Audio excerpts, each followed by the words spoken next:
दोस्तों नमस्कार, welcome back to my YouTube channel PK English education coaching centre में आपका सभी का स्वागत है। तो दोस्तों नमस्कार, welcome back to my YouTube channel PK English education centre में आप सभी का स्वागत है।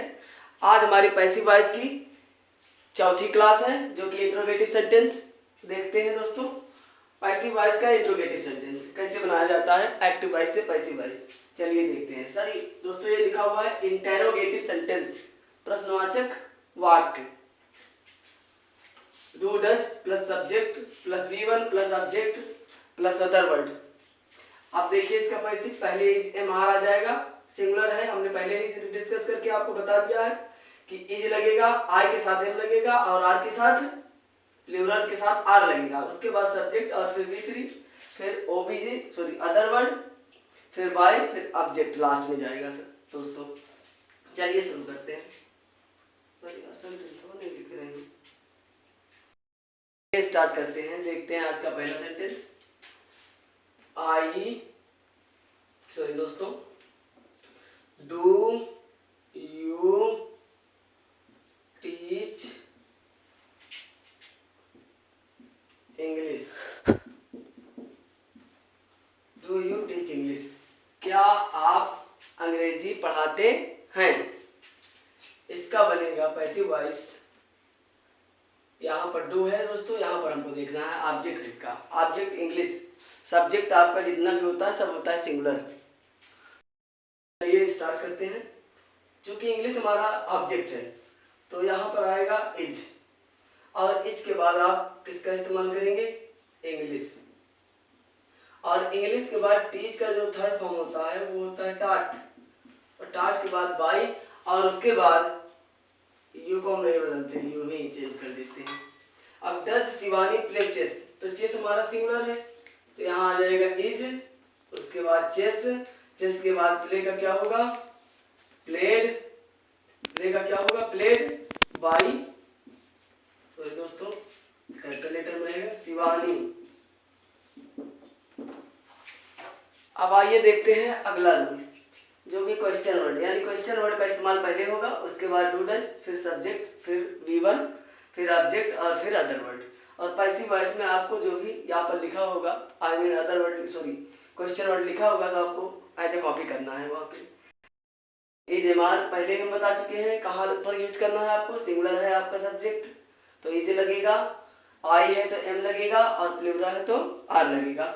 उसके बाद सब्जेक्ट और फिर V3, फिर अदर वर्ड, फिर वाई और अंत में ऑब्जेक्ट को लगा देना है।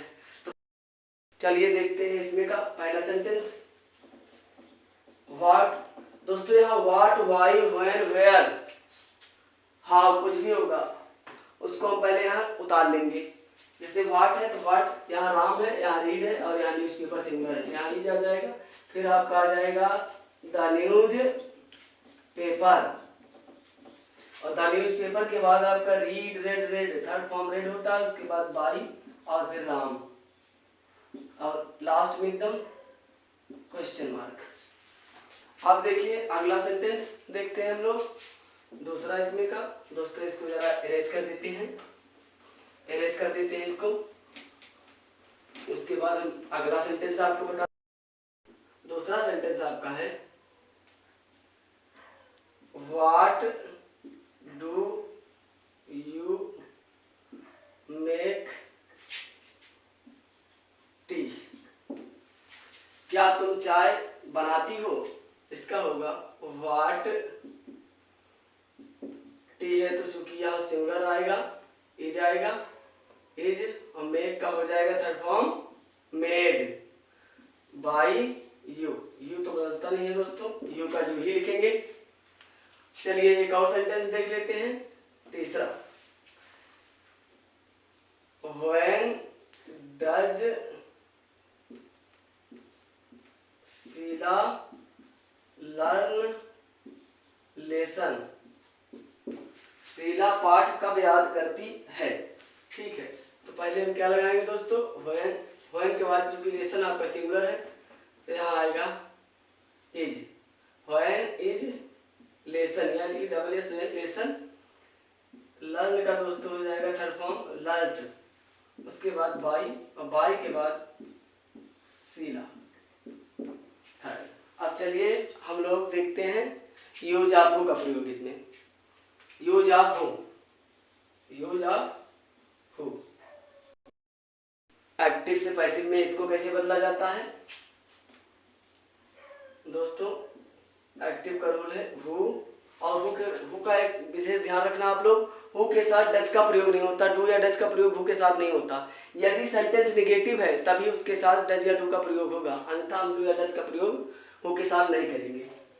तो हु के साथ डायरेक्टली हम क्या कौन सा वर्ब का लेंगे फॉर्म? या तो 1 लेंगे या तो 5, उसके बाद ऑब्जेक्ट, उसके बाद अदर वर्ड। इसी ऑब्जेक्ट के अनुसार आपका ये V1 और V5 टाइम होता है। चलिए देखिए, अब हु को बदलना है आपको बाई हुम में। हु किस में बदलेगा? बाई हुम में। हु को बाई हुम में बदला जाता है, याद रखना। हु रहेगा तो बाई हुम में चेंज हो जाएगा। उसके बाद helping verb is, am, are, और उसके बाद आपको ऑब्जेक्ट बनाना है, और ऑब्जेक्ट के बाद आपका थर्ड फॉर्म आएगा। ऑब्जेक्ट के बाद आपका थर्ड फॉर्म, और उसके बाद अदर वर्ड, और लास्ट में एकदम आपको क्वेश्चन मार्क लगाना है। तो हु रहेगा बाई हुम में चेंज हो जाएगा। उसके बाद इज, एम, आर ऑब्जेक्ट के अनुसार आपके तय होगा। उसके बाद V3, फिर अदर वर्ड। चलिए पहला क्वेश्चन देखते हैं। Who plucks the flower in the garden. बगीचे में फूल कौन तोड़ता है? तो पहले जैसा कि हमने आपको बताया है बाई हुम, बाई हुम, और यहाँ देखिए आपका वर्ब है, उसके बाद आपका ऑब्जेक्ट दिया हुआ है। तो ऑब्जेक्ट आपका सिंगुलर है तो इज आएगा, और इसके बाद आपका ऑब्जेक्ट क्या है? फ्लावर, फ्लावर लगेगा। उसके बाद प्लग का थर्ड फॉर्म क्या होता है? प्लग्ड, प्लग्ड, और अदर वर्ड में आपका क्या बचा हुआ है? In the garden. अगला देखिए, चलिए दूसरा सेंटेंस देखते हैं इसमें। दूसरा सेंटेंस दोस्तों, who reads the Ramayana. Ramayana कौन पढ़ता है? फिर एज इट कर लेंगे, बाई हुम इज, चूंकि रामायण आपका सिंगुलर है, और उसके बाद वर्ब का थर्ड फॉर्म रीड।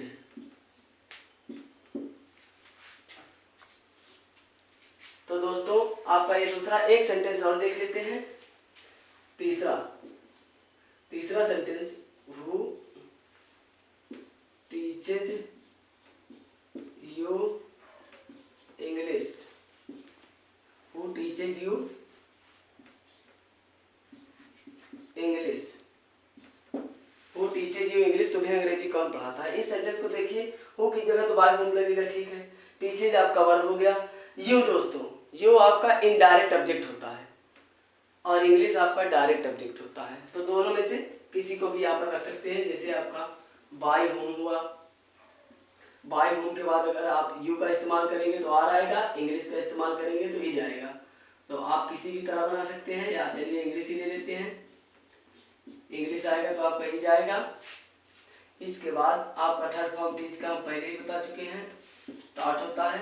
अब यहाँ पर एक बात आपको ध्यान रखना है, अगर आप इनडायरेक्ट ऑब्जेक्ट नहीं ले रहे हैं, जैसे आपका यहाँ यू लगा है, मी लगा है, अस लगा है, देम लगा है, ये सारी चीजें आपका कहने का मतलब ऑब्जेक्टिव केस कोई दिया हुआ है, इनडायरेक्ट ऑब्जेक्ट दिया हुआ है, तो आपको टू के साथ इसको जोड़ना पड़ेगा, टू यू लिखना पड़ेगा।